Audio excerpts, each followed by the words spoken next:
What's up, everyone? Welcome to High Stakes. We're having our special board meeting tonight, Backstage Business, to get ready for our Backlash PLE this weekend. But I got to tell you, we got so much more to talk about than just backstage, just the backlash. But I don't do this alone. Unfortunately, we're missing our head guy. That's why I'm fumbling through everything already.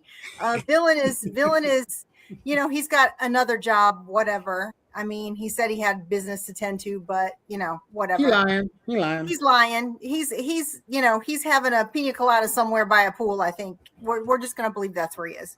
So it's the three of us tonight. The four of us. We got Kayla coming. We got Kayla here tonight. If we can get her back in. What's up, Kayla? Kayfabe? Am I good now? Am I still lagging? Hi.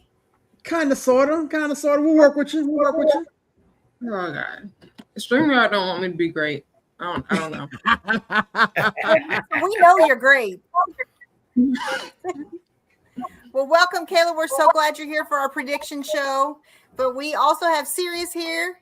What's up? What's up, Aaron? What's good? How we guys doing? We got a lot to talk about, man. This PLE is going to be interesting, and there's some behind-the-scenes stuff that we're going to uncover tonight, man. Let's go to work. Absolutely. And we can't do this without controversial Corey, because there's so much controversial stuff we got to talk about tonight that I feel like you should have been leading this thing. It's only fitting, right? It's only fitting. Right? What's up, Corey? We let you lead and villain lying. He just happened to have a business trip tonight. The Knicks got game 2. He lying. Exactly. Yeah. We know where he at. That's right. We won't see him in the chats because he's going to be watching the Knicks game. Bang bong. Well, y'all, we got a lot to talk about, so let's get right into it. Let's talk about Backlash. I mean, we've been crashing out for 3 podcasts now about everything going on with Backlash, and it just keeps adding more stuff. But we want to get right into it and see what you guys are thinking. We've got 5 matches on the card. Of course, ESPN announced that the first hour is going to be on ESPN2 again, which means for us as fans, we're only paying for 2 hours of the PLE because we could have watched it on our other things, which is, of course, another way that TKO is getting extra money on us, but whatever. But we're seeing the first hour. We're leading in with a match that, we've been waiting for a while. We've got Seth back from being hurt. We've got Braun back, and now we're going to lead in with Braun Breaker and Seth Rollins. What do you guys think? Aaron, what do you think is going to happen with this match? Honestly, I don't know. Conventional wisdom would suggest that I think Braun wins it, but I was talking to my son about it the other day, and I think if Braun wins, he wins dirty.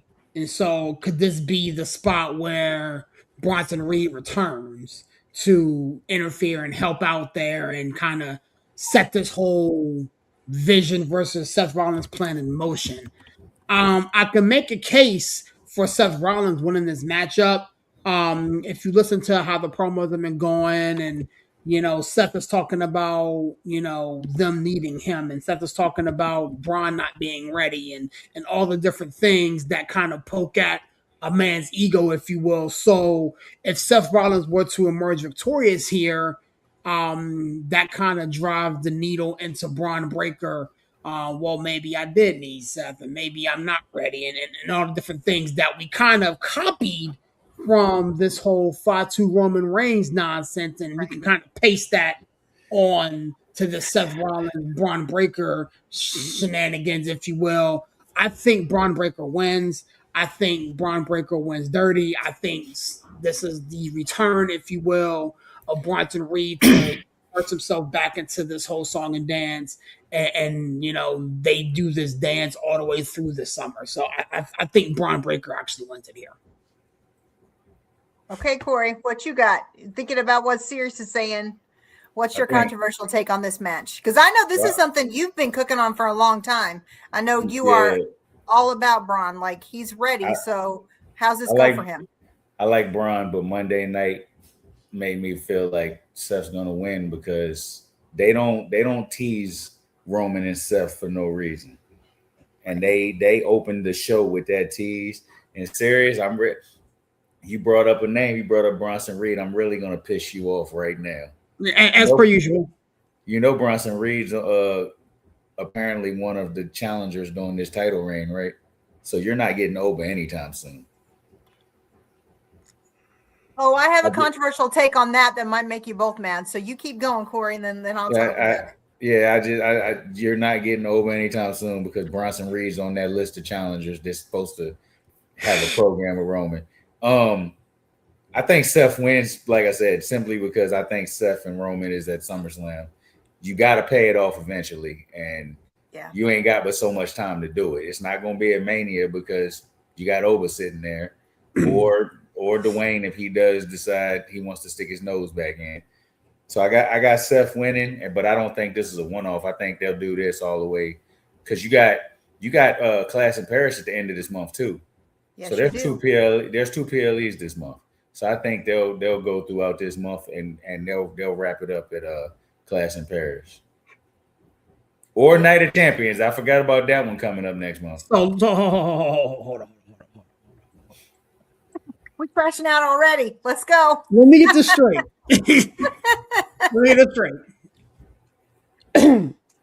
Bronson Reed returns. I don't got him returning on Saturday. You don't have him returning, but you do have Bronson Reed returning in time. No. I'm telling you what I read. I'm telling you what I read. This ain't what I'm asking for. I'm telling you what I read. Okay, so whatever you read has Bronson Reed returning in time to challenge Roman Reigns for the strap during this reign. Yes. Before. Oh, okay. Yes, before Oba. Okay. I'm telling you, there's a reason. Two things, and I don't understand. I blame myself because we got here way too early. But two things. Thanks, Corey. Well, we gotta get it in before we get to all the other nonsense that's going on. They've moved Gunther for a reason. That's a distraction. They've moved him so that we can eventually set the way for Oba Roman. But they don't want to do it too soon because I think Stacey said this a couple weeks ago. Oba's over, but he's not selling out arenas. He's over with the fans that's in the crowd. He's not the reason they're there though. He's Jey Uso over. He's exactly over. He's entrance over. He's gift. They not ready for that. They're not ready for that conversation. No, they're not. The entrance has him over. The Brock Lesnar match. I keep saying, and I've said it since a month before Mania. They shouldn't have done it so soon. What else are they going to do though? But I mean, like I said, hold on. I'm glad you. I'm glad you asked that. Yeah, well, do I need to pull out my counselor stuff and put you guys on a listener talker? Well, look though, they keep asking what were they going to do, and Sirius has asked this question a million times. Exactly what they're doing now, they should have done before leading into Mania. You cannot. Again, Stacey, we're off the rails. Give a minute. You cannot. You cannot have Oba Femi be as over as he was in NXT. Okay. Bring him up in the manner in which they brought him up. Okay. Have him go toe to toe with QB1. Yeah, we may need to stop calling him that because whatever. Yeah. But have him go toe to toe with Cody Rhodes. Okay.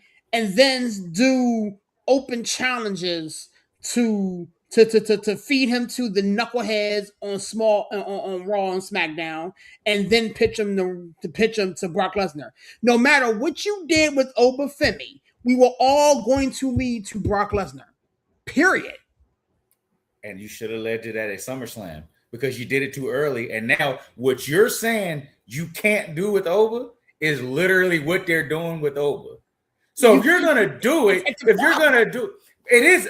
You're not wrong on that. It is a problem. But if this is what you're gonna do, you should have did it before. You should have built him into this unstoppable monster before he got to Brock. No, he was an unstoppable monster before he came to Brock. That's what I'm saying.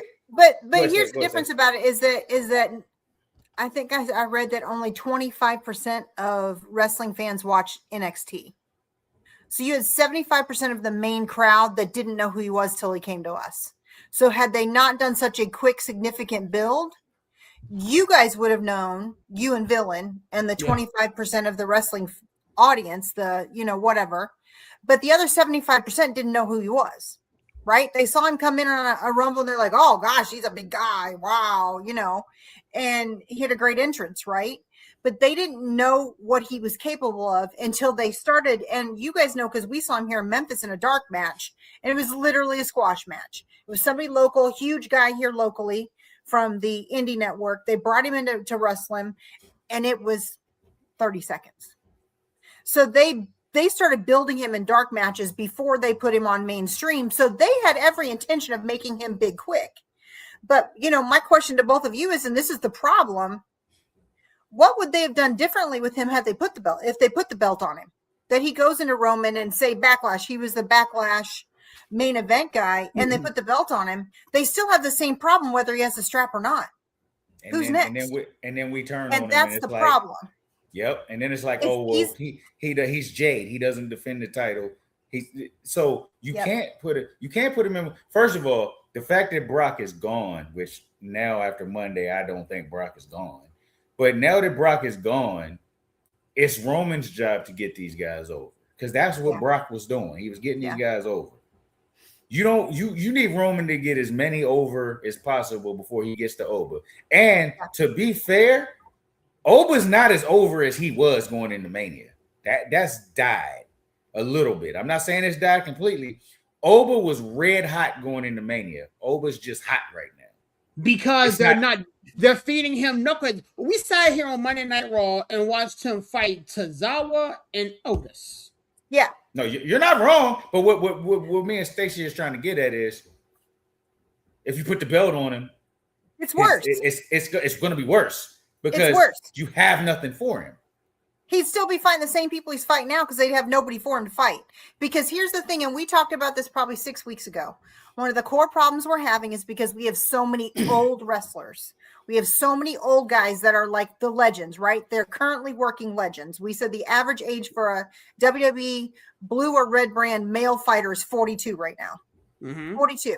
Where 10 years ago, the average age was 33. So we've aged in 10 years with them, because these old heads aren't retiring because they don't have to work. They don't have to work. Where 10 years ago, they were working house shows. They were working all of these extra events. They were doing so many more shows than they're doing now, that because they are doing half the shows, and that's if you do an AI or whatever, it'll tell you they're working half as much as they did 10 years ago. But they're also getting paid a lot more. So, well, that's going to change, and we'll talk about that in a minute. But that's the problem: is they're working half as many matches. And y'all know I told you guys this a couple months ago with football. If you're working and you're working a physical job and you're working half as hard as you normally do, you're doing half as much work. How do you stay fit? How do you constantly stay in peak performance? You can't. So that's why we have an increase in people with injuries. That's why we keep having all of these major, like we saw Soul hit her head. How many times do we have to see Io jump out of a match and hit her head and almost kill herself? Right. And she's working every week. So we have all these guys that are staying super long, that are absolutely not going to take a loss to Obafemi. They're absolutely not. And these guys are not going to lay on the ground and get squashed by him, because they're not going to do that.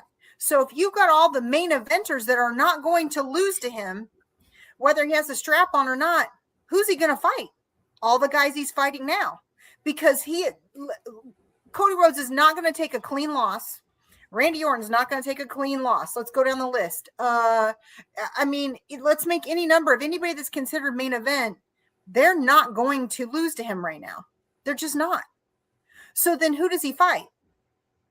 It's worse if he has the belt and they have to fight him, because if they have to fight him and they refuse to lose, then do they take the strap off of him and then he's back to where he is now? So the issue is they built him so fast that we expect, and I think we all agree on this, that he should be in line for one of the two major belts. Right. It's got to be Roman's, because nobody does for Oba what Roman does when he finally takes the pin. But if you do it too fast, it's gonna be worse than what Cody was, because there's nothing. They have now effectively taken your challengers off of Raw to clear the way for Oba. Punk's gone. Gunther's gone. Yep. It's literally Oba and Roman and Seth. Yep. You can't do Oba yet. You have to wait. They've made it that way. And there's no, like they said, there's nobody for him to beat up on. You gotta feed him. That's why I said, if you're gonna do an open challenge where he's beating up trash talent, you should have done that first. And you should have said, Brock, if this is who you want to retire you, let's do it at SummerSlam. Because I now think we're getting Oba versus Brock 2 at SummerSlam. Simply off of Monday night. Because y'all think about this too. They're not gonna put him against Penta. They're not going to put him against Dom. They're not going to put him against Finn Balor. And these are all of our mid guys. So if they're not going to put him against mid guys that are great wrestlers, why would they ever put him against our biggest wrestlers right now? Because none of these people that I just listed are going to take a loss from him that's a squash match. But they're also not going to let Oba right now do a match longer than 5 or 6 minutes. They're just not, because then he loses his reputation of being a monster. So they've put him in a trick bag that they can't write him out of. They've Gunther'd him. They've Gunther'd him. So now the only thing they can do to save him is to not put him to Roman. Because if they put him to Roman, they have to take the belt off him, or he still stays what he's doing now. And then their main Raw belt is being fought against mid-carders and worse. It's a simple solution right now. They just can't do it.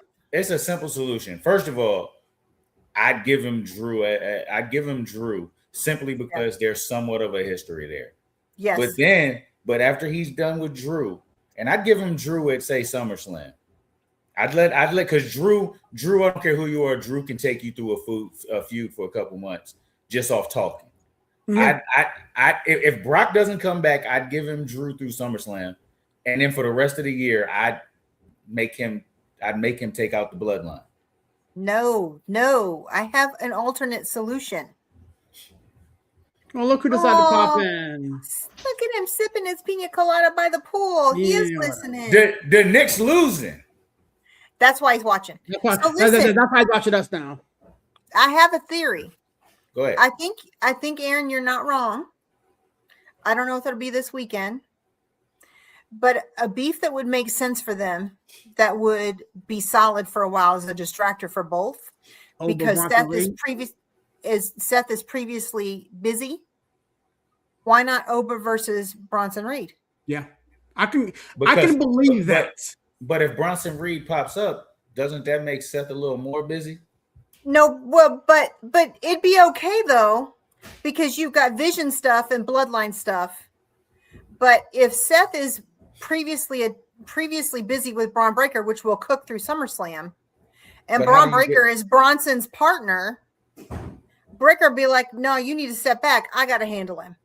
Right? I don't think you can do that though, because they both took Seth out. So the only way you can get to Bronson versus Oba, in my opinion, is Seth saying, hey, Oba, do this favor for me, because that's how he got Brock, because Seth threw him the oop.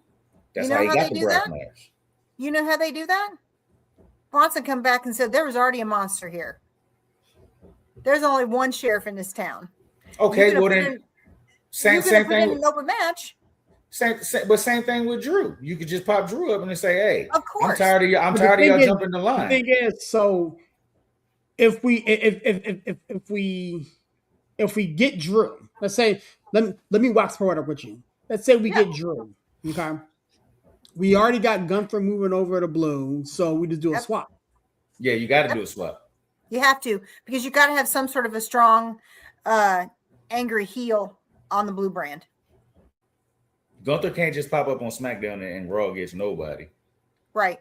But with your Bronson take, and I'm only going off the two or three articles I read that probably came from the same place, so I take them with a grain of salt. But if there's a plan, and it makes sense, if there's a plan for Bronson Reed to be one of Roman's challengers through this title reign, if that's really a plan, then you can't put him with Oba, because Oba's going to smash him. So how do you get a title match after Oba smashes you? But if they have more than one tussle. Bronson It doesn't matter. Oba has to be dominant all the way through whenever he gets Roman. Here's the problem. He can't be dominant. Why not? They can't have him because here's the thing. He can lose with Bronson with shenanigans. Stacey. Yes, he can. He can lose with shenanigans because they're heels. But do you not see what they're trying to do? Yes, I do. The only way he could lose. He can't lose. Oba is Goldberg. Yeah, and look where that got us. Oba, they don't learn their lessons clearly. Oba is Goldberg. Oba will not lose a match. I don't care if it's shenanigans or not. Oba will not lose a match until he gets Roman. And he won't lose their match. Unless they, you think I don't think they'll touch him. I don't think they'll touch till Mania. I'm starting to think okay. So even if they don't touch till Mania, which I still think is stupid and wrong and all the things, but I don't feel like just screaming today. So even if they don't touch until Mania, Roman Reigns isn't losing at Mania. Yeah, he's especially in Saudi. He's not losing at Mania. They're not letting him lose in Saudi. But that's the only reason why, to your point, Aaron, I don't think that they would give him Oba in Saudi. That's only if Rock says no. That's only if Rock says no. If Rock's missing that payday. I don't know, man. I've heard a couple things that Rock don't want to do it. Did y'all see that at the Met Gala he was wearing $100 million watch? Unfortunately. You also saw that he got pulled over directly afterwards? Yeah. So, hey. But I think they're just putting him in a losing situation because he doesn't have, and to your point, and I agree with you, Corey, if they don't bring Drew over, they're going to continue to give him. We're going to see him versus each one of the War Raiders soon because that's why they're still here. Serious, go ahead and get mad because you know we were right. I mean, that's what's going to happen. If he got Otis, the next people he's going to get is definitely the War Raiders individually. When he got introduced to us on Raw, he smashed the War Raiders. Yep, together, right? Together. Oh yeah, Stacey, they can't do that again. Boy, so far in the air, man, he's still flying. Yep, he could do each of the American-made brothers, the Creed brothers. What's my issue with y'all every time y'all get hyped over NXT talent coming to the main roster? What's my retort? They're gonna screw it up. You never seen it, so you don't know about it? No. They're gonna screw all these kids y'all love. They're gonna screw up. They're screwing up Oba, which was a layup. They're screwing up Javon Evans because they brought up a talent and basically gave his spot to the talent they brought up. They're screwing up Trick Williams with the damn gingerbread man crap. Yeah, what the hell is that?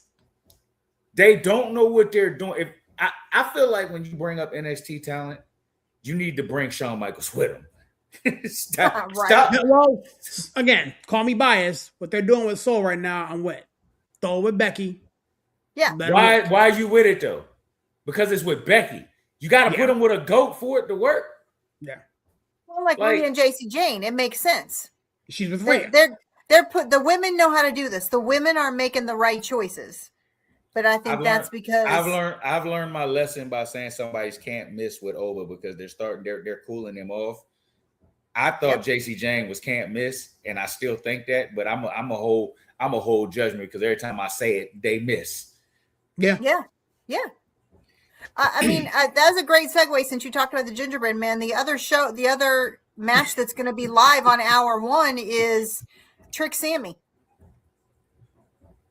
Again, 2.0. Oh, we supposed to comment on that match? I mean, do we need to? Not really. Talk about fumbles. If Sammy didn't get the dub at Mania, he definitely ain't gonna get it on Saturday. And why would he? So again, it's funny because I know Aaron, you're gonna say that you don't care about the Jacob Roman because it doesn't make sense. Mm-hmm. This didn't make sense to me the first 100 times. It didn't. Like Trick is so much better than this. What are we doing with Mello? This should be Mello's. Yeah. That right there. Exactly. That right there. And did y'all see that on socials? Mello clarified right after this first thing came out that it was Sammy versus Trick for Mania. Mello put out, because there were a lot of content creators saying, well, he's going on his honeymoon. That's why. Yeah. He was like, nope, we're not getting married until October. That's not why I'm not here. Yeah, because Jordan is still doing work at NXT. Like she was in the battle, she was in the fight either last week or whatever with Jay Parker. Yep. So he made it very clear right after that, when it was announced that he lost the belt and that Sammy was going to Mania, Mello was like, I'm not getting married. That's not why I'm not on. That's not why I don't have the strap. So you know who we can't blame? We can't blame Road Dogg no more. Everybody wanted to blame Road Dogg. Right. Can't blame Road Dogg. SmackDown's just terrible. And even Gunther can't save it. Even Gunther can't save it. How do they fix this? Because we're seeing 10.0 with Trick and Sammy. Great. Sammy loses, Trick keeps the strap. What happens? Or worse, Sammy takes it back. And do we have to see this again? Yeah, probably. How do they fix it? This is where the double turn happens, because even though we don't want Trick to be touched, they're going to turn Trick face and they're going to turn Sammy heel. I mean, it's already happening, though. Kayla's back, by the way. Yeah. What's up, Kayla? All right. Can y'all hear me now? Mm-hmm. Am I still lagging? We can hear you. Am I still lagging? Yes. Yes. Okay. We're gonna try. I don't know what's going on, but we're gonna try this. It's all good. It's all good. But yeah, I mean, I don't understand why you would mess with him. I mean, honestly, at the end of the day, Sammy is doing heel type stuff now, and Trick is just he's over. But would you call him a face? No, he can be a tweener. He don't need to be a face, but the crowd loves him. But again, like I said, with the way they're cooling off Oba, they're cooling off Trick, because don't nobody want to see Trick Sammy again. So your two biggest NXT call-ups that were can't miss prospects, you're cooling off because you don't know what you're doing. On that. I don't know that it's that they don't know what they're doing. Again, I said this in the chat. I think there's a little bit of an old boys club and a little bit of a hierarchy. And there has to be a little bit of, I don't want to say animosity, because the girls have it right finally. The ladies locker room finally have it right. They're helping each other. They're supporting each other. They're making things happen, right? You see the top women saying, yes, give me the NXT ladies. I want to put them over. But with the men, you keep hearing it, right? The men are not going to take a pin. They're not going to do this. So we're not getting from the men what we're getting from the ladies. So I think there might be a little bit of intentional cooling off, because these guys are like, I'm not going to put in the work you want me to. So they're like, cool the jets. These boys are doing too much too soon. We need to cool the jets. I don't agree with Trick, because Randy is a locker room leader, and Randy's been willing to work and put over Trick. I don't believe Cody, and maybe I'm being naive, but I don't believe Cody would have an issue with working with Trick and making him look strong. Maybe not putting him over, but making him look strong. So I can see it with Oba, because you've made Oba look like, oh, well, he didn't retire Brock, so anybody you put in the ring with him has to be squashed, unless his name's Roman or Seth. I think Seth wouldn't get squashed either because of how big he is. But other than those two, Oba's gonna squash you. So maybe people are looking like, yeah, we're not messing with him yet. We're gonna wait on that. But with Trick, I think people will put Trick over. I just think SmackDown's garbage and they don't know what they're doing. That's my. Well, and I don't think that's why they had Trick with Sammy. I don't think it's to get Trick over. I think it's to keep Sammy from being gone. I think Trick is carrying Sammy and not the other way. Kayla, what you say? They're not getting rid of Sammy. Yeah, they're not getting rid of Sammy at all. Kayla, what you say that one? I don't see why not. Kayla, what do you think? I just don't think, with everything that's going on, Trick is obviously a main event talent. So I don't see anyone else that you put him against outside of who's already in the main event.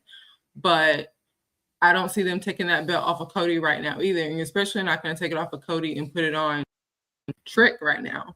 So I think they put themselves in a situation where you just don't have anyone to have a rivalry with Trick Williams. So we're still doing this Sammy thing when Sammy shouldn't even be in a feud with Trick to begin with. I think he should be, I don't know, in a story with Cody as much as it's been teased. I can see Trick and Ilya Dragunov working. Obviously, Trick and Mello would definitely work. I mean, I thought they were going Ilya Dragunov, Sammy. I think Sammy has value.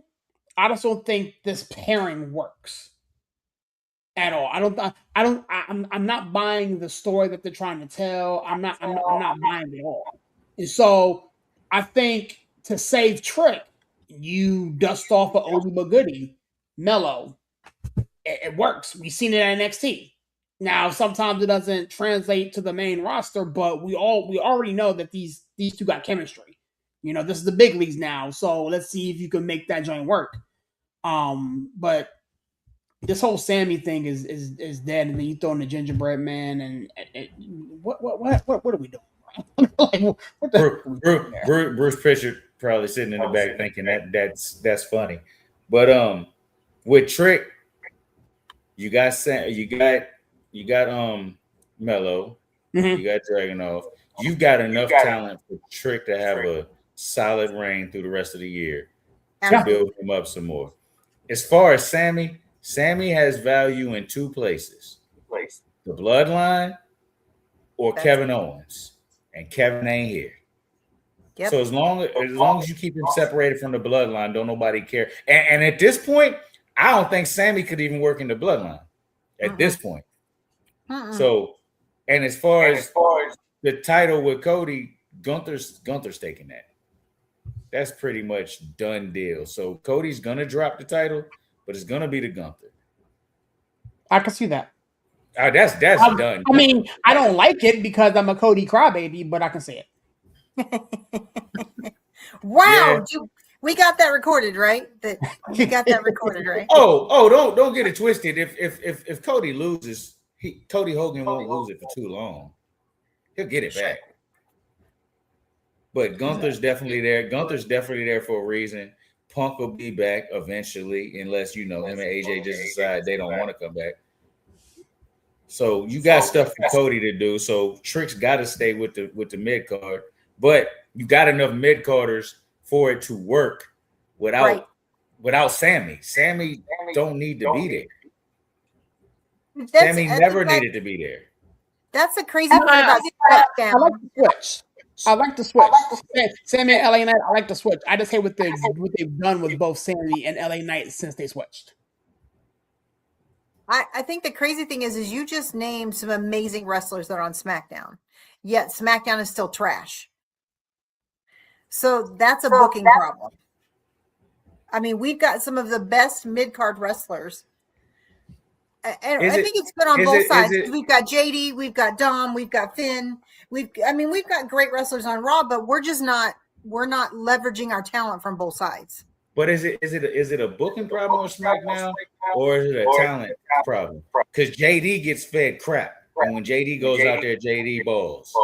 When Dom goes out there, he balls. When any woman, including SmackDown, when any female talent goes out there, they ball. Yep. I think it's a talent issue. I don't think it's all on. It's partially on booking, but when if they give you 5 minutes, you do what you can with that 5 minutes, and you get it over. And they don't do that on SmackDown. And part of the problem is it's a 3-hour show. It got kicked back. I think this week it got kicked back. Yeah, it won't stay though. They're going back to 3 hours. No. They'll go back to 3 hours in the fall. No. 27. They're going back to 3 hours. Yeah, they're going to keep doing that. They're going to keep it seasonally between 2 and 3 hours, depending on what USA has to carry for other commitments. Mm-hmm. So they're just going to keep going back and forth? Yeah. Yep. They're going to keep going back and forth. It just depends on what kind of commitment they have with other sports that they need to give time to, and that's why they keep doing it. Hey, call me a homer, but SmackDown been trash since the Bloodline ended. You're a homer. You're a homer. Tell me when SmackDown was good after the Bloodline ended. I don't know, but you're a homer. I don't know. I know. enjoyed the Cody and Drew story. Okay. As soon as Drew lost the title, then it went downhill. I'd agree. Okay, I give you all that. I mean, they didn't have a real monster for Cody to feud with. So I thought, again, we spoke about it here a lot. I thought when Oba came up, that's where he was going. So did I. You know what I'm saying? If you're looking to make Oba the face of the company eventually, you can only do that with Roman. What did beating Cody do for Drew? I mean, it did nothing. Relevancy. He was relevant before that. Punk made him and Punk made him relevant. That was Drew McIntyre's, besides his feud with CM Punk.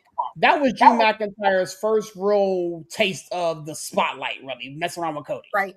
Serious. Drew was so relevant by beating Cody that I had all the confidence in the world to bet you me putting on a damn Rams hat for a week.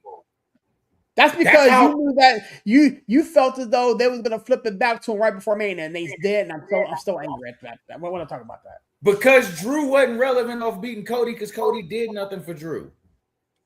When Drew beat Cody, we all said, "I don't want to see Drew versus Randy at Mania."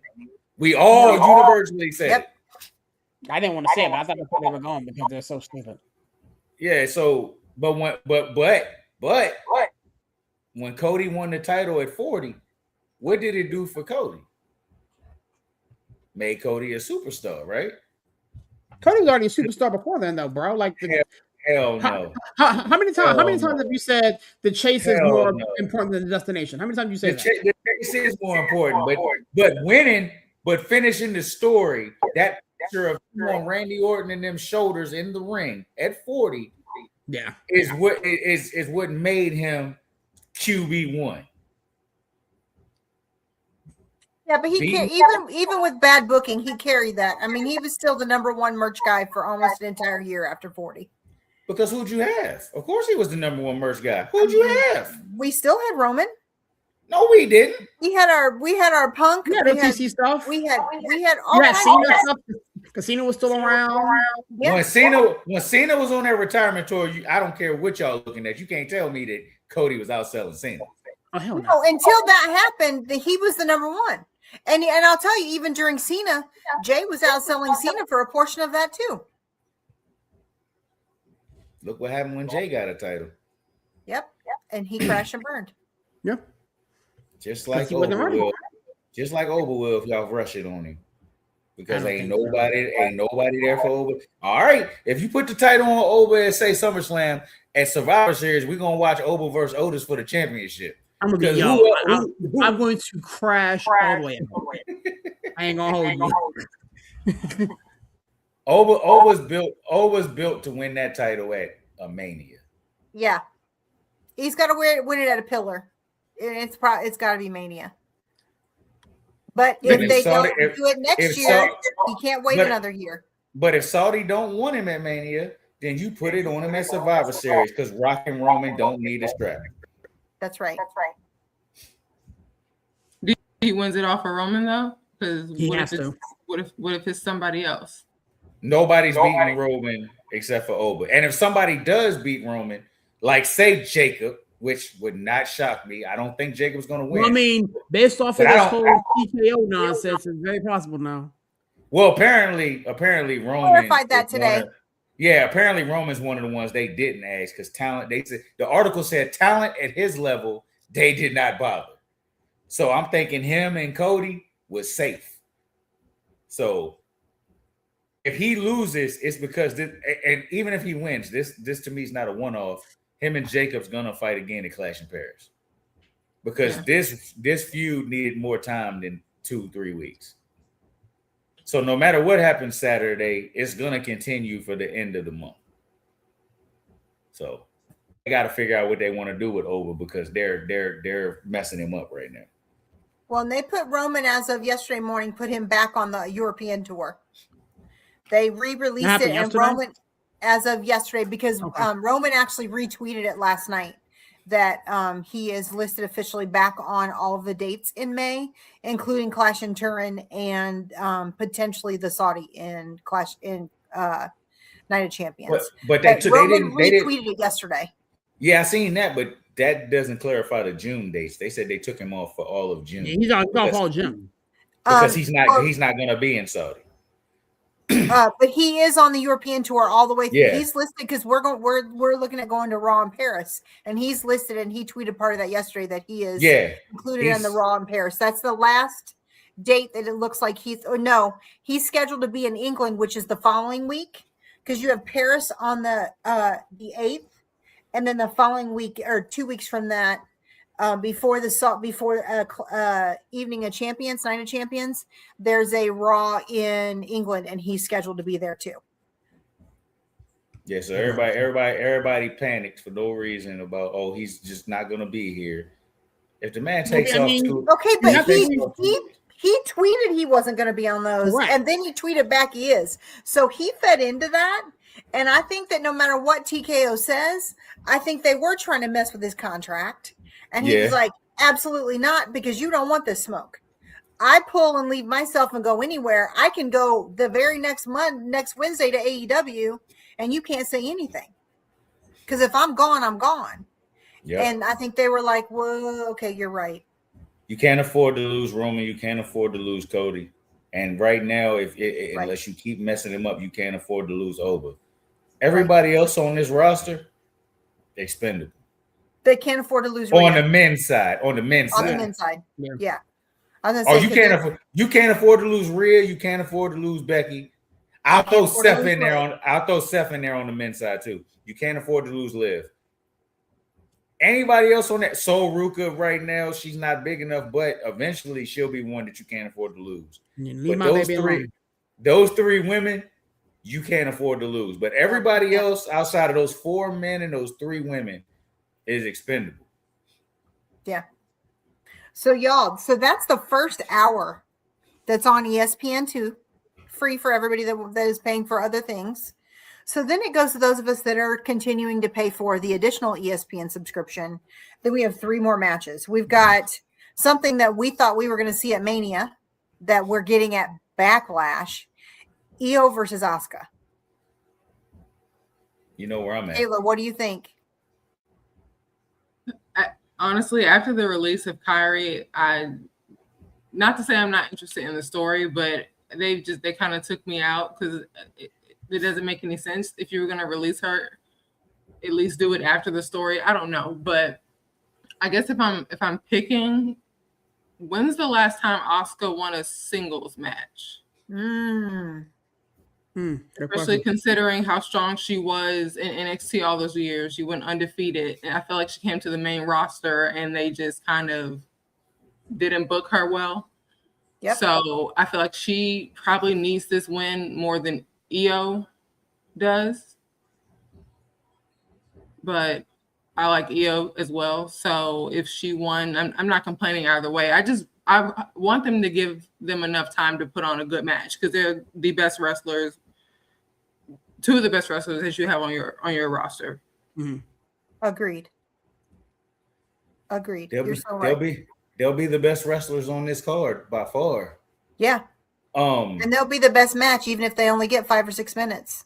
I make Kayla happy right now. Asuka's gonna win because Kyrie's gonna be back. Kyrie ain't going. Kyrie coming back.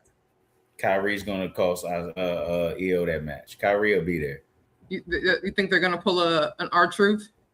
Yeah, but I don't think they really released her. I think they gave her vacation and they just threw that out there to make people mad. Because I think one hell of a way to give people vacation. So is Aleister Black coming back too? No. I'm talking about Io. The rest of them was fired. I think TKO's feeding into this. Y'all hating them because the more we hate them, the more money they make. I just seen today, so far this year, they've made $475 million. They've outsold UFC so far this year. So, well, they have we're paying the UFC debt. That's the problem. Exactly. UFC. So I don't think maybe they let her go. And maybe they saw as soon as they let her go, the wrestlers, just like Truth, the wrestlers were on there going off, trying to figure out what's going on. And then it also don't make sense. So it wouldn't shock me if Triple H went to bat and said, look, I don't understand why y'all let her go. We need her. But she's definitely going to be there Saturday. If that match goes off and Kyrie's not there, they've screwed the whole storyline up and it don't mean nothing. Yeah. This is yeah, because WWE we were all though. expecting it to build to Kyrie turning on Asuka. Yeah. Right? Well, you're right, Kayla, and to your point, Corey, without her, what happens? Go ahead, Aaron. I mean that's kind of where my head's at with it all. I mean, I do think Io wins. I do think somewhere in the middle of this match, Kyrie shows up and does her thing or whatever, and she, everybody's in love with the WWE, and yay, thanks for bringing them back. This, that, and the third. But ultimately, where do they go from here? And I think that's the question. I've heard multiple reports. I've heard that they were going to bring her back for this particular thing alone, and then she'll ride off into the oblivion or whatever, or they'll renew their contract or whatever and bring her back full time. But to Kayla's point, and we've all said it at different places in different spaces, this particular story, first and foremost, is a month late. And second of all, the key missing ingredient that this story needs is Kyrie. And so to try to throw this out there and tell a story without the missing ingredient is dumb. And so I think the WWE and the powers that be may have had a come to Jesus moment. And they're going to try to right this wrong, especially in the midst of everything that's going on and all the noise surrounding TKO, WWE TKO. So TKO comes out smelling great. WWE, saves face. Hey, we brought Kyrie back. Hey, get off our ass for a couple seconds while we figure something else out. So that's kind of where I think this is going. So I think Io ultimately wins it. Yeah, I mean, I think that it makes sense if they could bring Kyrie back because they redeemed themselves in a lot of ways last year when they brought Truth back. And being able to do that for Kyrie because they saw the campaign and that they're still seeing it. And they also saw that once, to Kayla's point, that once they took Kyrie out of it, we were all like, okay. And nobody watching it. Nobody pays attention. Nobody cares. Right? Because really, for either one of them, what does it matter? No matter who wins. I mean, I think you're right that Asuka does need to get a win because she came in looking pretty tough and pretty strong, and she has not been looking pretty tough or pretty strong for a while. And so that has really killed that strong evil persona. They did have tag team gold for a minute, but we forgot about that. Yeah, but again, it was so lackluster. Yeah. We just didn't, it wasn't worth it. So it's kind of sad that we're seeing this at Backlash, but I think it's almost like they're giving it to us because of the way that we all crashed out because we lost Kyrie. Mm-hmm. So I think they're like, I guess we probably should try to finish this story and throw them on Backlash, whether Kyrie comes back or not. I don't know. They have to have Kyrie come back. Either they do or they don't, because honestly, you guys, if you think of every single PLE of the year, if you look at statistically storylines that run through Backlash that make sense, it is the least important PLE of the year is Backlash. I mean, I don't disagree with you, but for the sake of these particular two individuals and what they've built, previously, this match cannot take off and not be a success without Kairi Sane. Period. And again, it's a damn shame because these two women can go. Yeah. They can tell a great story. They can tell a great story in the ring. You know what I'm saying? But you lose its push and its punch without Kairi Sane. You can't tell if they don't care though, because here's the thing: Dakota Kai's coming through the curtain. You know what I'm saying? So that's another individual that could potentially, I heard something that she is interested in talking about and talks about trying to return. So, but it has to be Kyrie. But the problem is the other way to look at it is if they give us this match, they put a bow on it and they're done. They move them on to something else. And that could be a very well possibility. If they don't bring Kyrie back, they could be just saying, okay, we're giving the fans what they wanted. Y'all all complained and whined that we didn't get it at WrestleMania. Here's your match. And then we're done. They could very easily do that and just move them on to another storyline, or push them into something completely different. They do that. We're gonna jump on this reaction show Saturday night and be tipped off. I'm gonna tell y'all straight up right now. They've done the same thing to EO that they've done to Oba. You've taken EO away from Rhea, and now EO has literally nothing to do. So you can't take her. You can't take her away from Asuka, because then she has absolutely nothing to do. Mid card stuff. She can get in that mid card and start dealing with. So Ruka's got Becky. So Ruka's already taking that spot. Well, she's. I mean, again, after my wife takes the strap from Becky Trump, whatever, then Io can feud with her.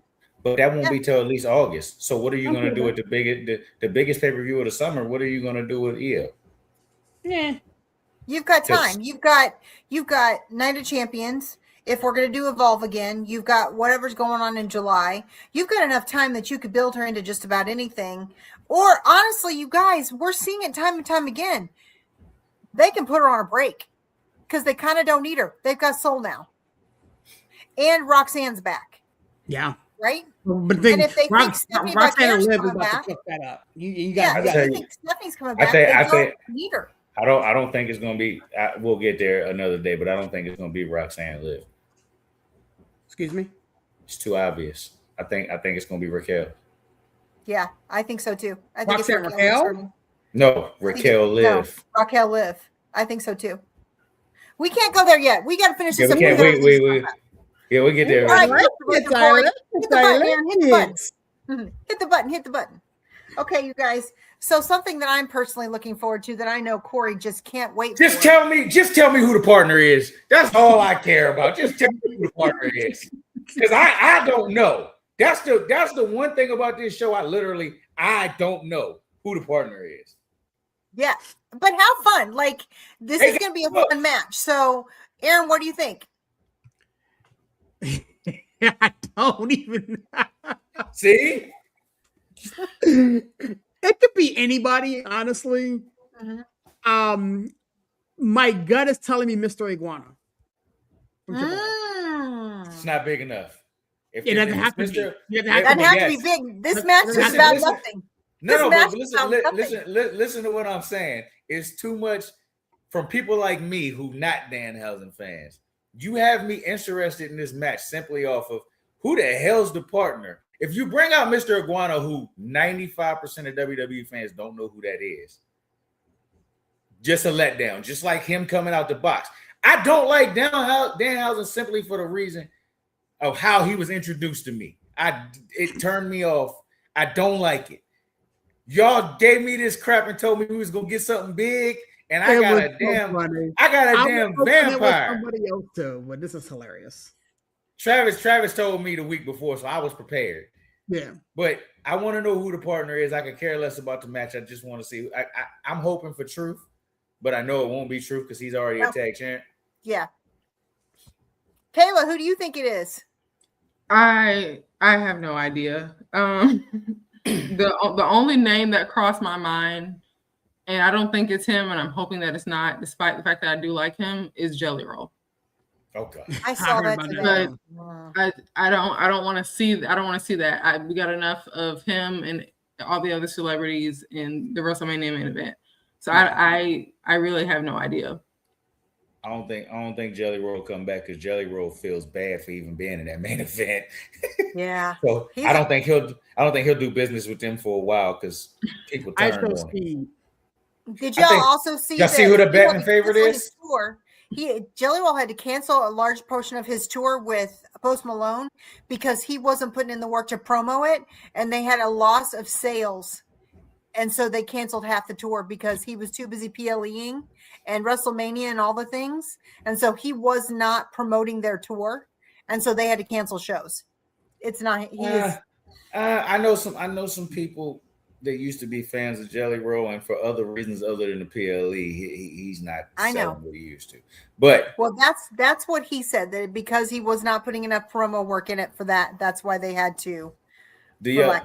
Have y'all seen who the betting favorite is to be the partner? I haven't seen it. It's Punk. Yeah, I saw it could be Punk. That's the betting favorite. because that's his man. That's his man's, and everybody know it. That's his man's. Or I've seen that, and this is just a theory I heard a couple people throw out. What if Cena come out there with his face painted but never tags in? He never unretired. He's gonna be there. No, we're not doing that. The match is pure silliness. Nobody really cares. I'm gonna be invested. That's gonna be funny. You're not invested in the match. You invested in the partner. And if the partner comes out there and there's somebody whack, you're gonna be like, they wasted my time again. I mean, yeah. So it's got to be somebody that's at least exciting. Mr. Iguana, don't do that. What if it's Mello? What if it's Mello? Mello's got history with Miz. They didn't put him on WrestleMania. Everybody was mad that he didn't get a chance at Mania. Why not give him a chance at Backlash? It's gonna F around and be Hornswoggle. Yeah, if it's Hornswoggle, I quit. I quit. No. I quit. I thought it could be either Mello or it could be Matt Cardona. Neither I mean, Matt is comedic enough Mm-hmm. to pull this match off. Yeah. But I say neither one of them makes sense because this ain't about anybody that had history with Miz. This is just about being a comedy filler for ESPN, giving them 10, 15 minutes of comedy, not a serious match. Yeah. So the majority of this match will just be Danhausen coming in, throwing away cursing people. And cursing people. Yeah. So and it's a Dan bots. Danhausen. I'm gonna tell y'all straight up. Because when we get on here Saturday night, y'all gonna ask me what I thought about the match, and I'm gonna tell y'all I saw the partner, and then I took my bathroom break, or I left and got something to eat. I'm not gonna watch the match. I'm gonna watch the whole dang on thing. Every minute of it. I'm probably not gonna watch it either, though. If I'm honestly, because I'm not. I like Danhausen, and I do like Kit Wilson, and I do like The Miz, but I just do not care about this match. You like Kit Wilson? I do. I enjoy the gimmick. Man. I do too. See, I told y'all. I needed you here before. None of the guys on here like the Kit gimmick at all. None of the guys do. Every woman I know, we love Kit Wilson. I can't. I want to get the shirt. I just haven't pulled the trigger yet. Same. I mean, I'll get it through you. If you like it, I love it. How about that? Oh, you're so cute. Okay, so we've got that. And then that leads us to, and we can't crash out on this, y'all. We cannot. We've cooked on this now for 3 podcasts. 4, because we started with this one too. I know. Roman Jacob. Let me get it out the way because I'm gonna be quick. I'm gonna shock you. This is gonna be quick for me. Just tell me who you think's gonna win. You're not getting a winner. It's gonna end. They're gonna continue this. Nobody's gonna win. It's gonna end in chaos. It's going to end in chaos, double DQ. It's not, nobody's going to win. It's going to be a no contest. Because they've built Jacob up to be this monster. He's destroyed Roman every week. It's going to go off with them two destroying each other. That's what I think. Kayla, what do you think? I don't think I have a prediction for this one. I know being the resident Roman Reigns fan, there's not many people that I'm going to pick over Roman, even though I do like Jacob very much. But you don't take the belt off of Roman this quickly. I just don't feel they do that. It's not. So I could see it being a DQ finish. That's not necessarily what I want to see because it reminds me of what was it? I think it was a Saturday Night's Main Event when we had, was it Oba Cody? Yeah, like I want to see a proper finish to the match, but yeah, we still have Clash. We still have Clash in Italy. What, at the end of this month? Yeah. So I definitely think they run it back. Yeah, they'll give you a proper finish there. Okay, Sirius. Since you don't get to decide whether it's believable or not, you still have to pick somebody that's going to win because it's going to happen whether you like it or not. It's going to happen twice. It's going to happen twice whether he likes it or not. Here's the thing, you know. It doesn't matter. It's still going to happen whether you believe it or not. This argument has to be its own show. Just pick a winner. Yep.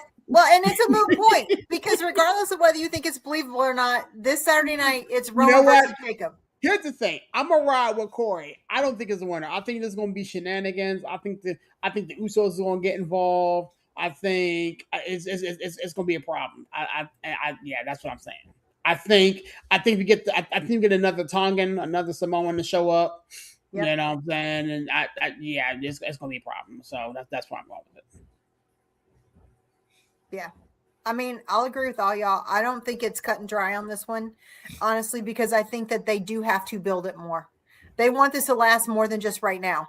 They want it to be more than just this. They want it to get at least through the end of May into June to build into something happening, whether this is the catalyst to get into something else for Night of Champions for Roman. I think that they just want this to be just dirty enough and just shenanigans enough that they can carry this in to finish it out at Turin. So I'd agree with you guys. I think eventually we get to the point, and it's basically what all of us said we didn't want with the bloodline, but it's gonna be like Jay all over again, or they're gonna turn on Roman because everybody turns on Roman. Everybody turns on Roman. And Jimmy's been acting. First of all, Jimmy's been acting funny, but them damn Raiders jerseys, it only fought 2 wears that I done seen the Usos rocking is a clue. It might not happen Saturday, but I could see it happen Saturday, and I could see them because of people like Sirius, which I mean is maybe 1 out of every 100 fans, but it don't make sense. So you put the belt on Jacob until the end of the month, and then Roman wins it back. At Clash and at Night of Champions. Because people are how would he win it back at Night of Champions? He's not a champion. No, it'll be Clash. It'll be Clash in Italy or whatever. I mean Clash. I meant Clash in Turin. Yes. Yeah. Because he's not going to be at Night of Champions. That's pretty much the issue with the June schedule. Yeah. So I wouldn't be shocked if Jacob takes the title. I don't think it's going to happen. But if you want to throw a swerve, have the Usos turn and put the title on Jacob for the month, and then get Roman to get it back at Clash. Yep. Yeah. Or let Jacob win the title and carry it to SummerSlam, and Roman gets it back at SummerSlam. Are we sure Roman's gonna get the strap back? Roman will not. If he loses the title, he will get it back because there is nobody else that you can put Oba with in there to win the title that does anything for him like Roman does. Which is why I don't. Jacob, everybody has universally said Roman is the top guy in wrestling, not the WWE. Yes. The top guy in the game. You want Oba to beat him for the title. There's nothing you can do between now and the end of the year or now and Mania to make Jacob on Roman's level. There's nothing you can do to make Seth on Roman's level. It has to be Roman that puts Oba over. Just like, and it happened too soon, but just like it had to be Brock to pass the torch to Oba as the next monster. It has to be Roman to make you the next face of the company. And if you do it right, you can make so much money with Roman Oba because it don't have to be just a one-off.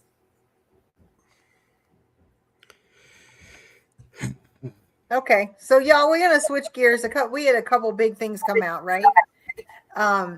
We had a couple big things happen in the last week since we were together.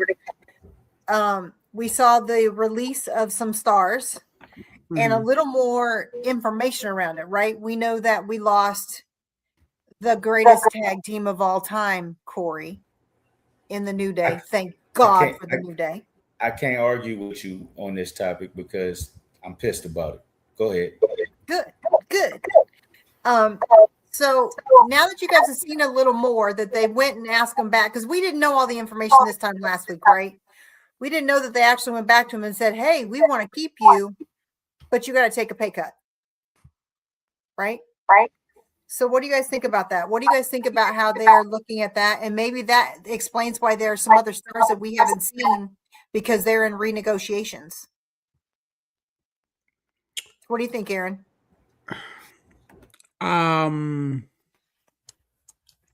what I'm about to say is going to piss a lot of people off, primarily you, because you are the resident New Day fan. However, the way they have treated them over the past year and a half, I go 2.5. my point exactly. I have never seen a botch Yep. that bad Yep. in a while. Yep. It got so bad that their promos and everything was on commercial. Yep. So they could be in the building giving us gold. And those of us, normal people wasn't catching it. And so for historical purposes and nostalgia purposes, when I got the word that they were, released, a little bit of me felt a type of way because, again, I grew up in the New Day. You know what I'm saying? I remember, singing SOS and, when Kofi Kingston came out and, him getting his, his title run and all the things and Big E and all of that. But that slowly glimmered and faded away because for the better part of a good portion of their run as of late, they have been a laughingstock. They have been not relevant. The best tag team in the world that you claim that they are, Stace. They have not been. Yep. And so when the turn took place and, they became, heels, whatever the case may be, they still couldn't get them right, and so you either boo-boo or get off the pot, right? And with what the New Day has been doing, I was like, yo, maybe they need to go over to, AEW or wherever they need to go and do their thing. I liked them better, when they had their singles runs. But it's a damn shame that, Apollo Creed is known for exploits off the field than what he did now on the field. You feel me? So it's a shame. So I do hope that sometime down the road, they return because they're loved by the WWE universe. But to ask them to take a pay cut is a slap in the face. So I'm not mad at the fact that they said pound sand kick rocks. Yep. Kayla, what do you think? I can echo exactly what Aaron said. Because when I saw the news, it took me a minute to even register that because it's the New Day. And they are going to go down in history as one of the best tag teams ever. They're future Hall of Famers for sure. And how do you let someone that important go is beyond me. But also in that same breath, if they were asking them to take a pay cut just to stay around and still not be booked properly and not be used properly, I feel like long-term they'll be better off somewhere else. And I'd rather see them, if they're going to continue wrestle, whether it's as single stars or a tag team, I would rather see them go on somewhere else and be used than to stay in WWE doing what they had them doing the past year and a half. Yep. Corey? The New Day died with Big E's neck injury. Let's just get that out the way. When I saw it, the first thing I thought was there's certain talent you don't do this to. Kofi and Woods done too much for that company for you to go to them and say, I want you to take a 50% pay cut or whatever you asked them. I don't give a damn if it was $1 less. There's certain talent you shouldn't do that to, and I feel like they should be on the list of that talent. But the WWE will realize they made a mistake because they're gonna go make Tony Khan a bunch of money. Or they're gonna go to TNA and they're gonna make a bunch of money with the Hardys.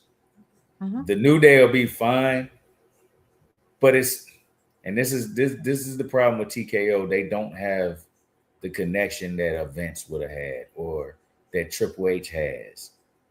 All they see is dollars. New Day should never be in a position where you ask them to take a pay cut. The Usos should never be in a position where you ask them to take a pay cut. Miz, who I've read has taken a 50% cut, should never be in a position where you ask him to take a pay cut. Yep. They not the top stars, but these dudes are foundational pieces to this company. They've done too much. TKO's ruining the company. I understand you have cuts, and those cuts usually are names that don't register with a lot of people, like Aleister Black. Nobody cares that Aleister Black's going. Right. The only person out of that. Okay, I'm sorry. I found the one person that cares.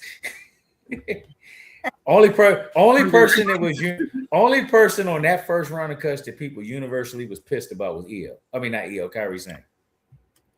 With this one, it's like, yo, you've pissed everybody off because you don't do that to certain people. Like, that's bad business. And now, and I heard Mark Henry say it, now people are gonna negotiate with you different because now they see that you're not gonna fulfill their whole deal. Yeah, they don't have to. Yeah. So their business is about guaranteed money and all the type of stuff that we see in NFL and NBA contracts. Yep. Because they just signed their contract last year. Correct. New Day just got it last year. So I'm gonna give you guys, because y'all know I love the New Day. So I did some deep digging. I really wanted to get a little more color around why this happened. And they actually didn't tell them they wanted a 50% pay cut to leave or leave both of them. I saw on a couple different reports that were close to, that do some adjacent work with Xavier Wood, that they actually told Kofi to take a cut or leave. With Xavier, they posed a little bit of a different thing. And I was like, wow, it blew my mind. They were trying to get him to become a social creator. So they're kind of trying to see if they could test the theory with him that they've done with ISHO Speed, that they've done with Jelly Roll before he came a wrestler, Pat McAfee in the in-between space.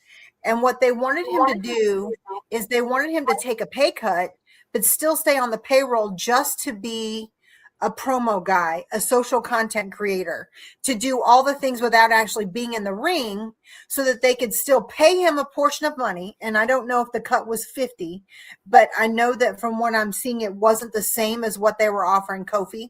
Like they were telling Kofi, you either take half or you go. For Xavier, they were like, we see that you're socially present on social media, that you have a huge following on your own. And for him, the difference in the two of them is that he is big in the gamer community, which is definitely adjacent to WWE. So they wanted to keep him on by still taking a pay cut, but be essentially the brand ambassador in the gamer community for WWE. Stacey, that's a bigger slap in the face than asking them to take a I agree, but that's what I'm saying. They were like, we don't want you to wrestle anymore because here was the goal. They didn't want to lose him. They don't want him to go to AEW because they know if the New Day went together, they can create gold somewhere else, right? Correct. But they were trying to keep one and lose the other. But these dudes, these aren't two dudes that aren't close outside of the business. These are friends. That's not going to happen. It's terrible, right? Like once I read that and was really digging, because I wanted to see it from different ways to see if it was just somebody like commentary. No, they're saying that they went to him and were basically like, you know, we're going to cut your bro, but we want to keep you, but we want you to just come and do some promo work and come be an ambassador like John Cena and go kiss babies and go do all of this stuff. And he was like, absolutely not. So that's why he walked. But what a slap in the face as an amazing wrestler and as one of the best tag teams ever. And also Kofi, he's a champion. And they're like, you got to go, but we want to keep you, but only for social content. But also you still need to take a pay cut. And also you can't go wrestle for anybody else. So what they've essentially done is they're trying to translate all of these little pocket deals that they've done with content creators and bigger stars in other veins. Now, and I'm afraid this is going to continue to happen, they're going to try to find other wrestlers that are willing to do that just so that they don't lose a job. And somebody's going to take the bait, and then that's going to kind of change the face of what this looks like for everybody, because they know what they had in New Day, but somebody that's not as big, that may not translate well into another market, I can see them trying to find that. And then it becoming because they want to be big on social media. They want to be big in all these other places because they're trying to be mainstream relevant, which we know they are already, but they want more. I was disheartened to see that. If TKO don't fall back and start letting the wrestling people handle the wrestling, that other company is going to start making some headway, and we're going to be right back in a Monday Night War situation, which is good for us. It's good for us. Great for us. It ain't good for the WWE. That's not good business. Mm-hmm. So TKO's got and they're not going to, because TKO's a bunch of yes men. They got a top guy, and everybody under that top guy just says yes. Triple H don't have as much say as he should, because Nick Khan's the president of WWE. He's got the final say. Well, Nick Khan is a TKO guy. Mm-hmm. So whatever TKO wants, they're gonna get, and they're gonna ruin this company. Well, what they're trying to do, and if you see that, trying to get, social content creators that are wrestling relevant, I mean, they've already essentially eliminated house shows. Like if you look at the tour, the European tour last year and the year before versus the one coming up, there are only 5. They're there for almost 3 weeks, and there are only 5 house shows. Where there were house shows almost every single day last year and the year before when they did the European tour, it's 40 or 50% less house shows. And you guys know, you see the schedule here in the United States, they're doing almost no house shows. And TKO said last year they're trying to eliminate house shows anyway, because it doesn't make them the money they want. They want everything that they do to be on screen, because that's where they make their money, is on screen. So why not try to get wrestlers to not be wrestlers anymore, but be content creators for them to continue to draw that bank? It's terrible. And I saw something, and I'd love to pose the question, given what's going on with TKO and WWE, is it time to unionize? Is it time to unionize and come together so you have a conglomerate of people that can say, you're not going to do this anymore? It was time to unionize in the 80s, but Mr. Balea ruined that. Yep. Go ahead, serious. Yeah, I told you I had a big question for y'all tonight. Is it time to unionize? Is it time to have the ability to band together and say, because look, if I can band together in Starbucks and say, we got to be paid for what we're doing, is it time to do that? All actors have a union. Before you go, serious, it's different in the sense that top 3 or 4 are going to get their money regardless. So in order to unionize, that top 3 or 4 guys got to be with it. And if they not with it, it ain't going to happen, because they're going to make their money.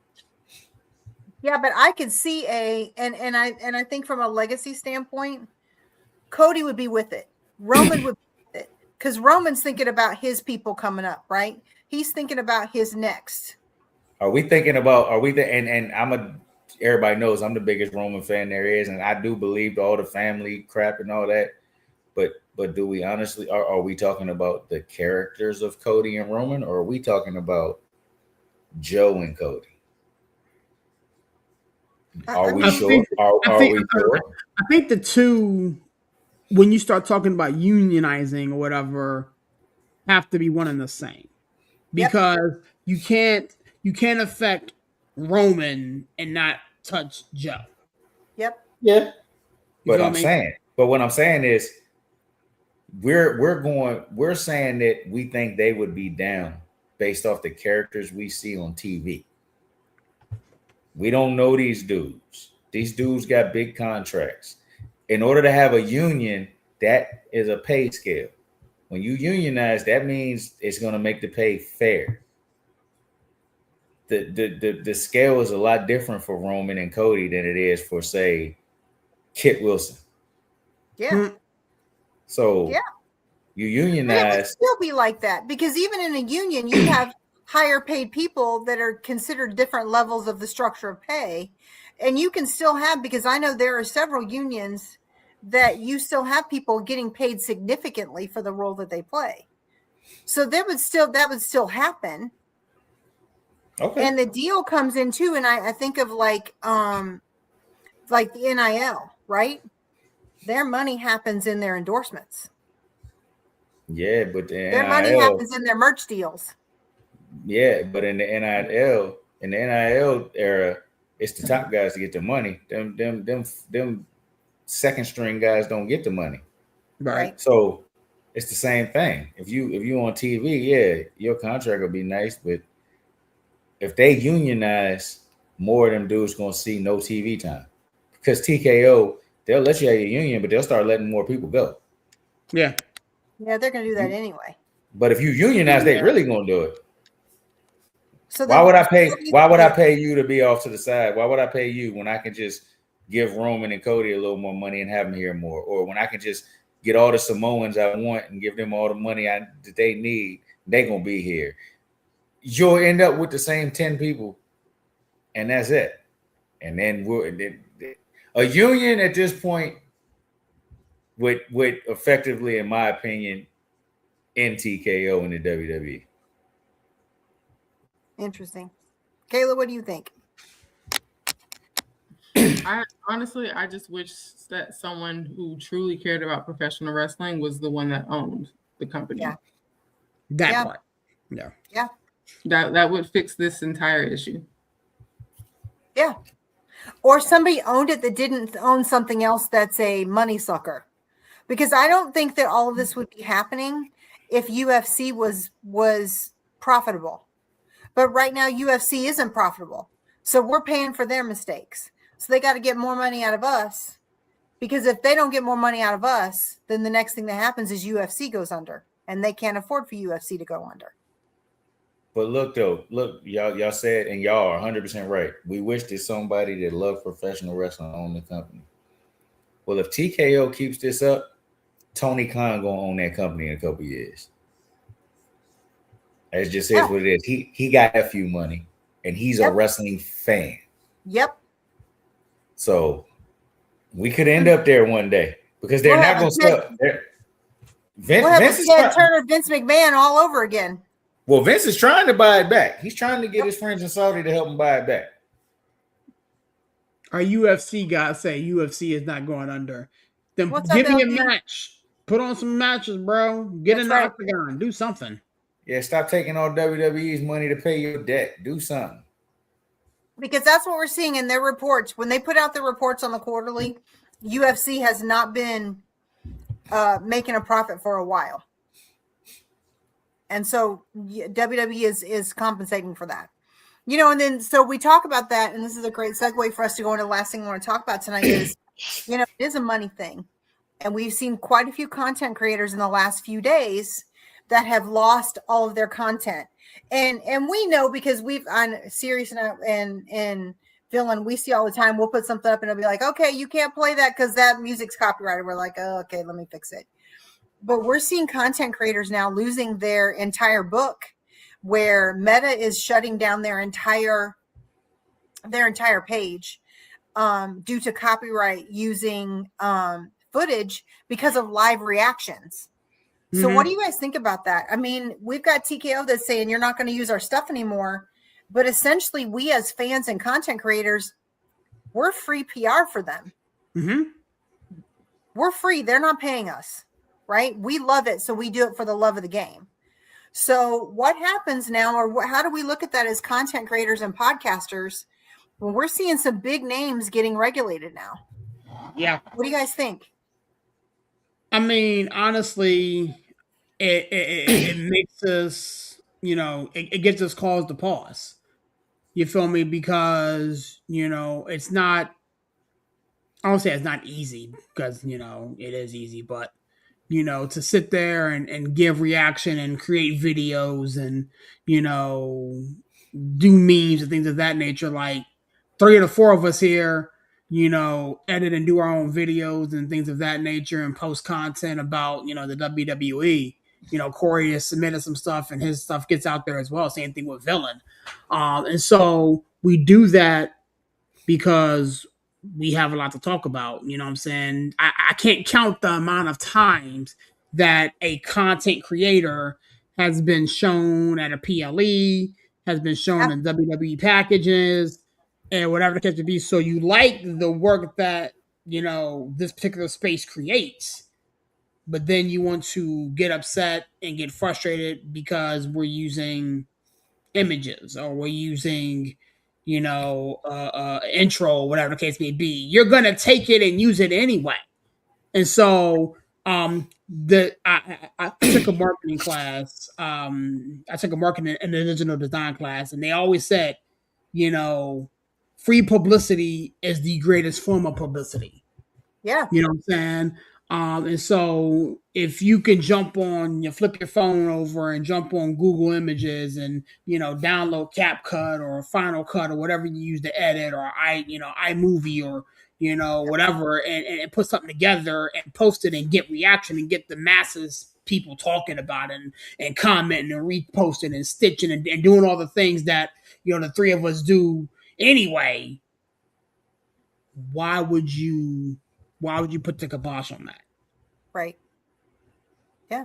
You know what I'm saying? So, TKO and the powers that be are cutting off their nose in spite of their face.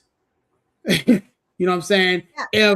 If this is the route they're going, if this is where they want to go, I don't want to be watching Backlash this weekend and see, Kayla reaction on the big screen. I'm not trying to see that because you're silencing her now.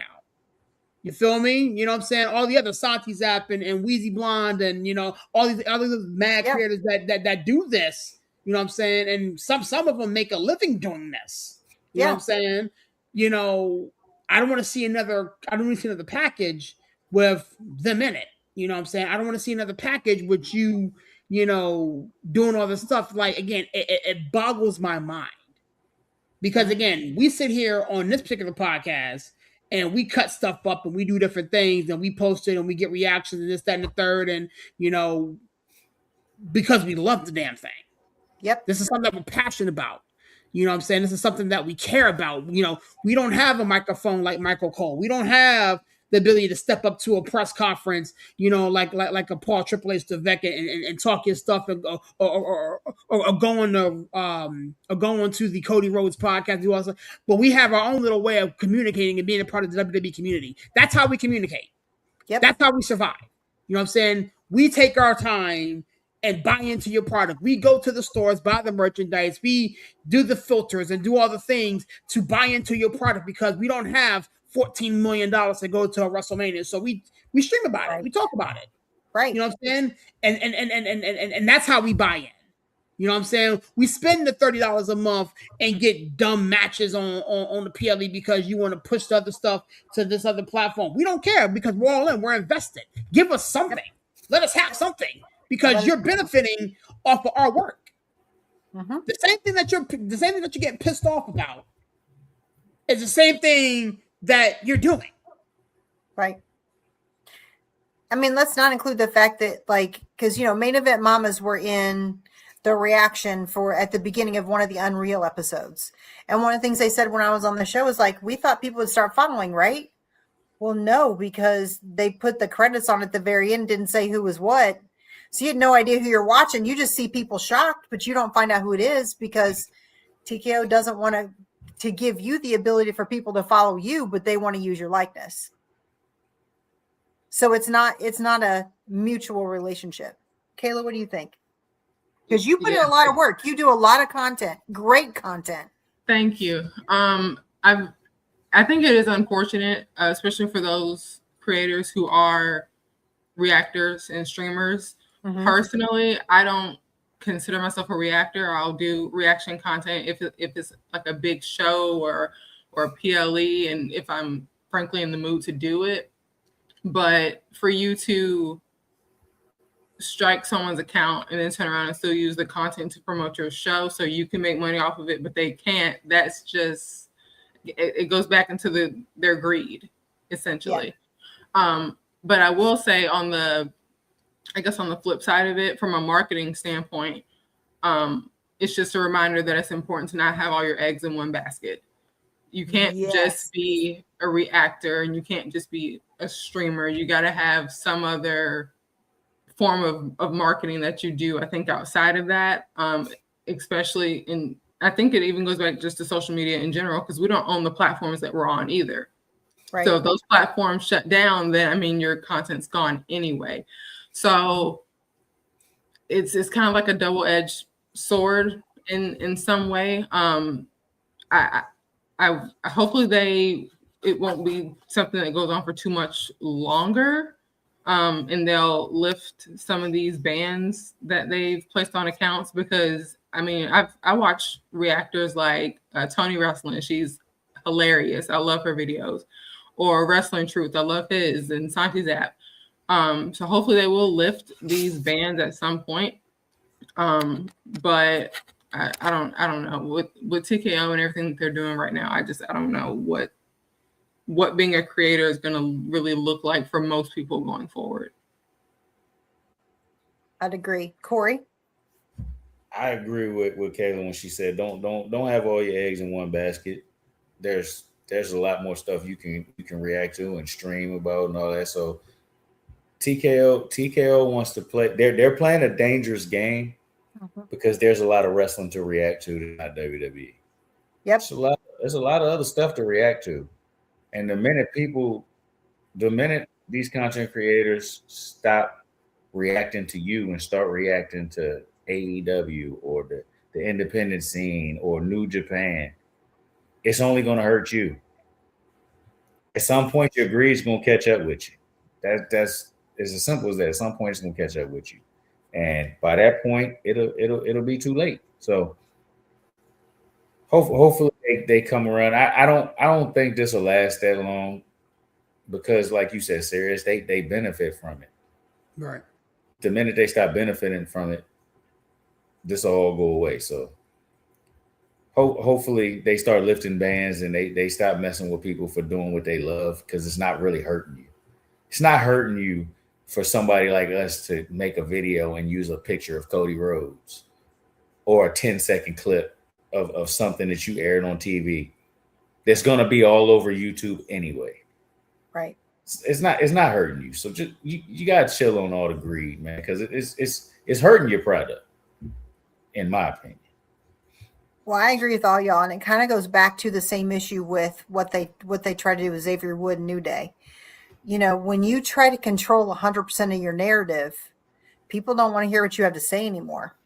And if you don't allow us as content creators to have a voice in what you do, then we don't want to watch anymore, right? I shouldn't have to watch something that I'm not allowed to have an opinion about. That. Yep. And that's where fundamentally this is where the problem lies, right? This is not WrestleMania of 25 years ago, right? This is not WrestleMania 1. This is not WrestleMania 10. We have social media. We have internet. We have presence in different ways to express how we feel about what we love. And they're already eliminating house shows because they want to control that narrative. And we all know that some of the best shows that are ever are house shows because they don't have to stick to the storyline, right? Mm-hmm. You know, we were here in Memphis for Raw, and I didn't share this the night that we were there. We were there and we're watching, and I was recording, 10 seconds of my reaction or the kids' reaction of somebody coming in. And I had somebody from not one of the security, because we know how that works, Sirius, right? It wasn't them. It was somebody from WWE that came and screamed at me and said, put your phone away or we're going to kick you out and we'll ban you from wrestling. And I watched the same guy go to several other people to tell us to put our phones away. And I was like, okay, but like, what do you think is on TV all day, every day? What do you think we do, right? Do you think I'm going to sell this to the highest bidder? Look at the other 15,000 phones out around me. Are you going to all 15,000 people and taking the phones down? Like, at some point you have to have a level of understanding that it's 2026. Right. Let us do it. It's not like we're doing something inappropriate with it. Right. And it just, to your point, Sirius, we're free marketing, right? And you can't get to a space where we're adults. We're not little kids. You can't chastise us as children because you don't like what we're using. You either want us to be on your side or you don't. And I love that, because I did, when I saw all this go down and everything that happened, to your point, Corey, I was like, is it time for me to start watching AEW? Is it time for me? And I know TNA is TKO adjacent, but at least they have more ambiguity and autonomy to do what they want there, right? Mm-hmm. It's pure chaos. But the reality is if you control the narrative so much, it's almost like the emperor's new clothes, right? There's only so many times you can get used to people telling you your clothes look great when you're naked. Right. And we're watching the struggle between fans and the higher up. And it shouldn't be that way. It's never felt like that before, right? That's why we love it. We don't love it because we feel like there's a hierarchy. We've always felt like we were invested in the storylines and the wrestlers and everything that's happening. And it's different than when we had, like, I remember the stories of old where we hated Vince McMahon because it was the corporation. Mm-hmm. That was still love to hate. I can see in the videos that other people are posting and the things that we talk about in our chats and in private messaging, we don't love to hate them. We really are getting to the point where we hate them. Mm-hmm. And at some point, does our hate for what they're doing to the industry that we love overcome our love of the industry that we love? I think we're at a place, Stace, that line is being towed and walked ever so gently. Yeah. And if the more and more of these egregious asks and behaviors continue, I love wrestling. Okay. And I do think the WWE is the cream of the crop. I'm not saying anything against that. But I'm also a F around and find out type of guy. Yep. Okay. I have a voice, and as a member of this team, I also have a platform. Yep. And so I can go watch something else, you know. It's nothing to me, and I think that there are more people that are of like mind, like myself, in that regard, than the powers that be at the top care to acknowledge. Yep. Because again, I'm a grown ass man. You ain't gonna tell me too much of what, you know what I'm saying, and if I'm helping you and you spit in my face and slap the hand that is helping feed you. Yep. You leave me no choice. Like, I mean, I can go make AEW content. And there's only so much time we have, y'all. We're all 4 grown people. We have bills to pay. We have stuff to do, right? Yeah. It's not like I can just carve out more time in my week. Right. Something's got to give. I think it was AEW's on right now. Put up last week. Yeah, Sid put up last week. She's like, I guess I'm going to be an AEW fan. Mm-hmm. I'm seeing more predominantly WWE fans that are saying, I need to start buying into other content. You know, there's a space that we may have to look at that and say, where do we toe the line, because them trying to take our voice is not it. Yeah. And that's essentially what it is. Like, they can dance around and put, you know, dress up the pig, as, you know, one my uncle used to say. They can do all this stuff, but listen. Yeah. You can't control grown folk, bro. You just can't. And if they're going to use, like, Kayla puts out a great reaction video where she's shocked and surprised about something that Roman does, but they take her likeness, but then use it on being shocked and surprised by something that Danhausen does. Mm-hmm. They're okay with that. They're okay with that. Right? They're okay with that. But the thing is, her account is still going to be subject to get banned and, you know, stricken or whatever, because Meta's in bed with TKO. Right, because they want you, Kayla, to react. No, they want to react. They don't want to show what you're reacting to, because they'd like to use your reaction to whatever they want. Right? It's Big Brother. It's George Orwell 1984 all over again. It's Big Brother telling us what they want us to do and how they want us to do it, and that's just not it. You can't give us amazing technology to make great content and then tell us, but you can't use ours. But we still want you to spend $45,000 to come to WrestleMania. Right? Like we were looking at tickets to go to see Clash of Turin, and it was going to cost us for a family of four decent seats. It was going to cost us $12,000. I mean, I'm on a vacation. I'm not trying to spend the same amount of money on my vacation as I do on tickets to go see Clash of Turin, right? And the Raw tickets were more expensive than the Raw tickets we got here in Memphis. But they can do that because, again, they're taking away house shows. So they know people European, if they've only got 10 shows over 3 weeks, they can get them to travel and pay more money just like they're doing to us. So it's an international thing. And that's unfortunate. Well, y'all, that's the high stakes, right? That's the high stakes that they want us to pay, right? That's why we're here.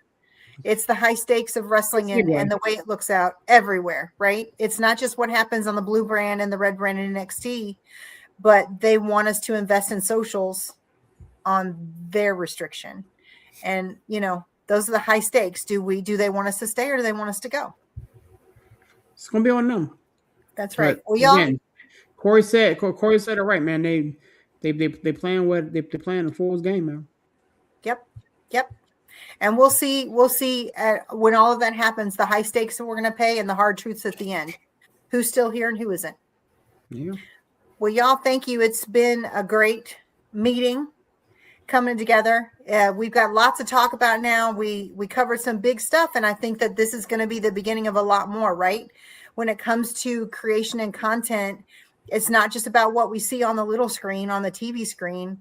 It's all the things that we're seeing and all the truth that we get around it. So I think that as creators and as podcasters, we have to stay true to not just what they want us to see, but what we need to make sure is heard. So I love that we are willing to push that. All of us that are content creators and all of us that are podcasters aren't willing to accept what they want us to know, but we want the truth. And it makes it worth it, everything we do. So y'all, we'll be here again.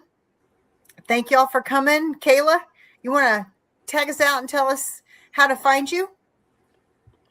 Well, as long as my account is active, you can find me at Kayla Kayfabe on YouTube, on TikTok, and on Instagram. Yay! Thank you. Bye, Kayla. Okay, controversial Corey. I mean, we'll be here Saturday as long as we're allowed to be. Tune in, watch us piss TKO off. See y'all Saturday.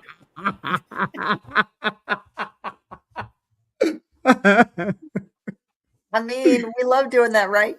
It's us against the world, right? Serious, us against the world. Get at it. You got to get at it. Okay. Serious, what you got, my friend? Yo, man, it's your boy Serious repping that 412 and the 703, man. Such a privilege and pleasure doing this show with these individuals on tonight, man. As they already alluded to, this upcoming Saturday, we got the reaction show to the PLE Backlash, man. We're going to be talking about everything that happened, everything that didn't happen, where storylines can go from here. Again, if you're new to the program, man, check us out, man. We got shows Monday, Tuesday, Wednesday. We may start having stuff on Thursday, man. So definitely get in where you fit in, man. If you like wrestling, join us here on Backstage Business. If you like a collection of sports, we got a sports show on Tuesday. Me and my dad and I had a stellar conversation on Monday. Next Monday, I'm surprised he didn't plug it. The 49ers podcast is back in the building, man. Looking forward to seeing what those knuckleheads got to talk about, man. It's always crazy, man. It's funny watching it. You know what I'm saying, from backstage, man, because, breaking news wants to talk all the time. Corey tries to keep him in line, and then Larry just likes to, cut up. It's fun watching them do their thing, man, but a great dynamic with those guys. Villain will be back in the building with us on Saturday. Hopefully he is handling his business, doing what he has to do. With that being said, I always close out my spots like this, man. God is good, even if some people are not, man. Catch you guys on the next one. Peace. Okay, y'all. Love you all. Thank you for coming again tonight. High stakes. We do this every pre-PLE. It's our breakdown of what we think is going to happen. Join us on Saturday night. It looks like it's going to be 10 o'clock EST, but the reality is we don't know how little a time they're going to give us on Sunday night or Saturday night with our PLE. It might be earlier, but just come and join us live on Meta, on X, on YouTube for Hard Truths, so we can break down the reality of what happened on the PLE and what happens next. Thank y'all for coming. We'll see you guys next week for Backstage Business every single Wednesday, 9 p.m. EST. Again, Siri said this, checking out on all social platforms. You love sports entertainment. We've got the stuff for you. Love everybody. Have a great night.